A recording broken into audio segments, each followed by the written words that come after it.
Let's watch Linus kaika. On my Kika tonight, it was the turn of Interior CS Professor Kindiki to say some of those very difficult things. Yes, so difficult that they're the kind of things you wouldn't say in front of your own character referee. Just listen to this. The fact that somebody has been shot is not conclusive evidence that they have been shot by a police officer. It's not conclusive.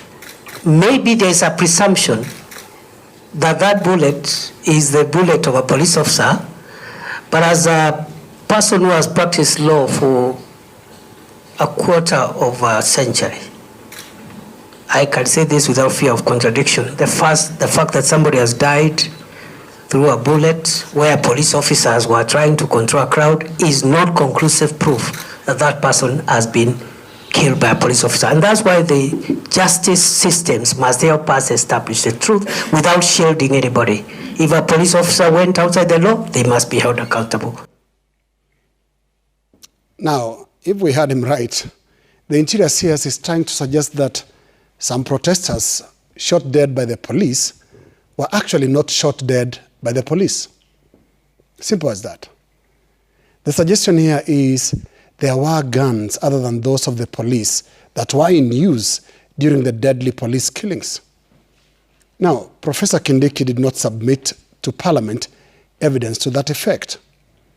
When it comes to police killings, and we can add mysterious disappearances, authorities in Kenya have always found themselves in that space between outright denial and straight-faced inaccuracies. It seemed to me that that is the space that Professor Kindiki found himself today as questions persist over the rampant killings of protesters in June. The Interior CS submitted a different body count. He said 42 people died. This contradicting the earlier figure of 61 given by human rights groups, which included the government's own Kenya National Commission on Human Rights, KNHCR. Whether 42 or 61 Kenyans died, the Kenyan reality is the June killings is not a matter that can be wished away. Those questions, just like those questions about Baby Pendo, will remain something of a national nuisance that just won't go away, especially for those from whom answers and accountability is required and expected. Accountability should, in the meantime, be extended to respecting the intelligence of ordinary Kenyans. Because when it comes to police killings, Kenyans have been treated to sometimes comical tales. At the height of post-election violence in 2008, I remember a police spokesman dismissing the gunning down of an unarmed protester, an incident captured on camera, as a computer graphics. It was a ridiculous argument, but one that was shamelessly sustained as the official explanation of the police to an execution that was captured on camera. Kenyans seemingly moved on, just the same way they moved on when chief government pathologist of the time, Jason Ndaka Kaviti, told them that assassinated Foreign Affairs Minister Robert John Ouko shot himself in the head dead, set himself on fire, and then attempted to flee from the scene. That is the kind of yarn spinned by authorities when under pressure to account. And it is a culture that dates back to the 60s and 70s, where killings and disappearances are not explained. That is why, until today in Kenya, Kungu Karuma remains in Uganda. He traveled to Uganda. And that is why, until his body was discovered behind Ngong Hills, J.M. Kariuki was in Zambia. And that is why, if you believe this trail, some protesters shot themselves dead exactly 3 months and a day ago tonight. That's my kicker. You've listened to Linus Kaikai on whatever he's saying. You have asked a simple question. That who killed protester? And again, why are they disappearing? Because you have talked about this person who traveled to Uganda, and no one is even ready to explain why are the protesters being killed. His remarks comes yesterday. By the way, Kindiki was put on a panel being asked tough question, and as the CS Interior, he ought to respond, because he's the leader in this country. So Kindiki somehow responded negatively, that he doesn't understand why are the protesters being killed. He doesn't understand why are they being abducted. So that is what Kindiki responded to. So I like how Linus Kaikai had put it. He is actually not fighting the government, but just trying to explain to the government what should be done. You see, in the position Kindiki is, let him not think that there are other people who cannot manage that position. There are several people who can manage that position. The same way Linus Kaikai, the position is, there are more people who can be Linus Kaikai 10 times. 10 times him. You get the point, whatever I'm saying. So, I like this man on whatever he's asking about the government. Because I've been even questioning, asking the EACC, asking even our police officers. Si makosa kuweka money nchini. I know demonstration ni ngumu kulinda, hiyo sijakata. Lakini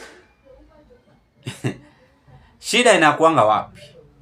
Tunafika kiwango sasa ya kuua wa Kenya, ya kuabduct wa Kenya, ya kuumiza wananchi.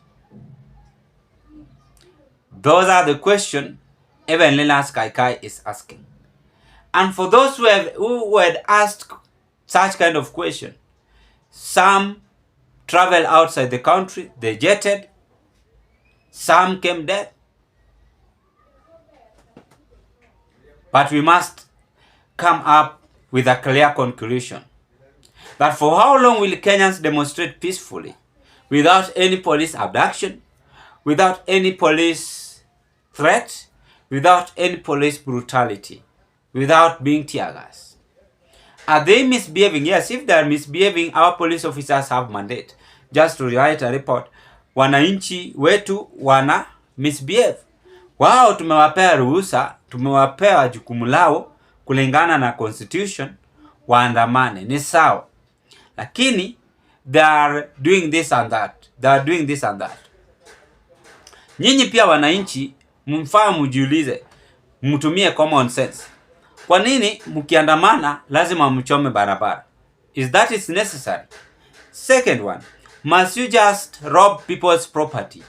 I know there are some idle Kenyans who are distracting the peaceful demonstrators. But that is why we are also finding what always happen, to reach an extent of even police officers now to use forces. Because their work is to maintain law and order. That is the work of police officer. So they will see, wao wanaandamana, wengine wanaharibu mali. Hapo ndio vita itajitokeza. So there's no one to blame here.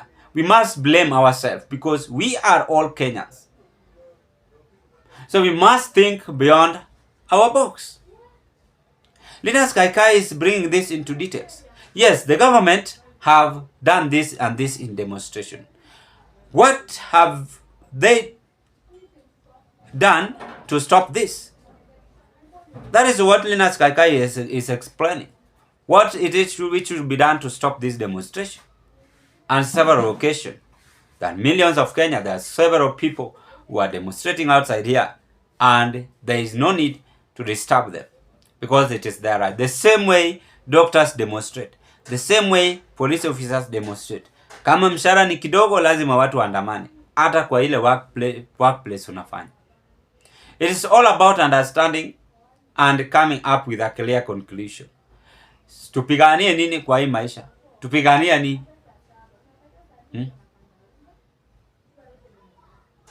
Na hakuna mtu yeyote analipa uhai. Sasa tuko the same. Tuko sawa kwa mbele ya Mungu.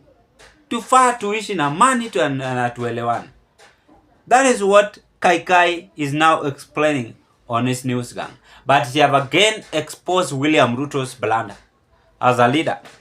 The other day, I analyzed him calling the demonstrators thugs. That is wrong. As a leader, you should not behave that way. You must humble yourself and apologize to the people in the country. There is no need you call demonstrators thug. Hawa watu wanaita thugs ndio watakuja kumpigia kura. Dunia ni kuzunguka na inaenda na inarudi. Anasemanga dunia tunapita So, yeah, that is it. I rest my case at this point. Thank you so much, and if you've never subscribed to this YouTube channel, kindly subscribe, like my videos, watch, share, and give us your opinion. Meanwhile, what can you say on whatever Linus Kaikai is bringing to us on the table? Thank you.